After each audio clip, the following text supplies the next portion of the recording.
ঘটনাস্থলে কি হয়েছিল? কিছু না, আমি ওখানে ভাষণ দিয়ে এসে এখানে বসেছিলাম। হ্যাঁ। আর হঠাৎ এই মাতাজির সাথে আমি কথোপকথন করছি, কিছু বিষয় নিয়ে, চিকিৎসার বিষয় নিয়ে কথা বলছিলাম। হঠাৎ করে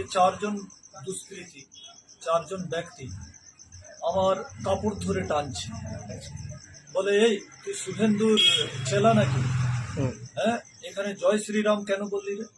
আমি বললাম, দেখুন, শ্রীরাম আমাদের মহাপুরুষ, তো স্বাভাবিকভাবে শ্রীরামের জয়ের ধ্বনি আমরা প্রত্যেক জায়গায় দেই, যেখানে যাই দেই, কার্যক্রমে দেই। তো ও আমাকে বাইরে টেনে নিয়ে চলে গেল। আরো ওর সাথে আরো 3-4 জন ছিল, তারা এই মারার জন্য হাত তুলেছিল। আমি হাতটাকে কোনো মতে নিজে আত্মরক্ষা করেছি, ওর হাতটাকে সরিয়ে দিয়েছি। তো এটাই হয়েছিল। তারপরে আপনাদের কিছু কার্যকর্তা এসে আমাকে বাঁচাও করলো। আমি ওখান থেকে এসে আসনে বসলাম। আর তারপরেও উল্টা সুল্টা আমাকে অনেক গালি দিচ্ছে, খুব অশ্লীল গালিগুলো দিচ্ছে, এগুলো মুখে বলা যাবে না। হ্যাঁ, তো বাপ সন্ন্যাস ছিল নাকি?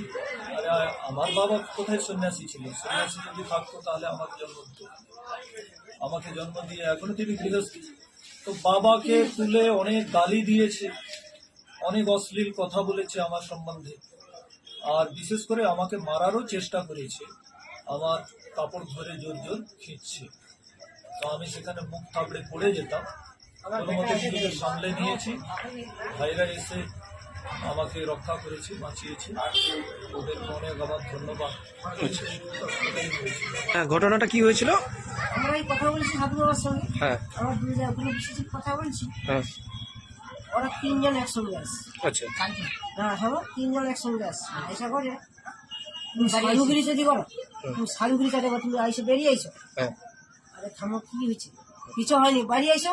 ওরা হাত ধরে টানাটানি করছে। আবার একজন আসছে, 4 জন মোটামুটি হয়েছে। সে আর ছাড়ায়নি, সে বলে রে শুধু ওর গায়ে হাত দিন, ওর গায়ে হাত দিয়েছে না করে, কিন্তু পিছন থেকে ষড়যন্ত্র ঠিক আছে। তারপরে অন্য টানাটানি করে নিচকে নামিয়ে নিয়েছে। তখন আমার ছেলে চলে আসছে। ফার্স্ট আমার ছেলে একাই ছিল এখানে, ওই এসে সাধু বাবাকে রক্ষা করছে। আমি তখন নিহাতকে দেখতে, আমার একজন ছেলে আছে, আবার ওরা যে 4-5 জন ঝাঁপি পড়ে, তাহলে ওকে তো মারবে, একে মাঝে ওকে মারবে। যার জন্য আমি আবার সেখানে গিয়ে তাদেরকে কিছু লোককে ডাকতে গেলাম।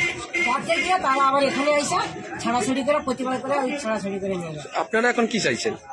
আমরা ওদের আমি এই জায়গায় হাত তুলছে, ওর যতক্ষণ মারকে যেমন সাধু বাবার হাত তুলছে, হাতটা তো উচিত নয় না, উচিত না। ওরা কেন হাত তুলবে? ওর প্রতিশোধ নেবো আমরা, ওকে আমরা বদলা নিয়ে যাবো। কথা এই মাঠে এসে ফিরবো, সোজা কথা। ঘন্টা এসে ফিরতে হবে।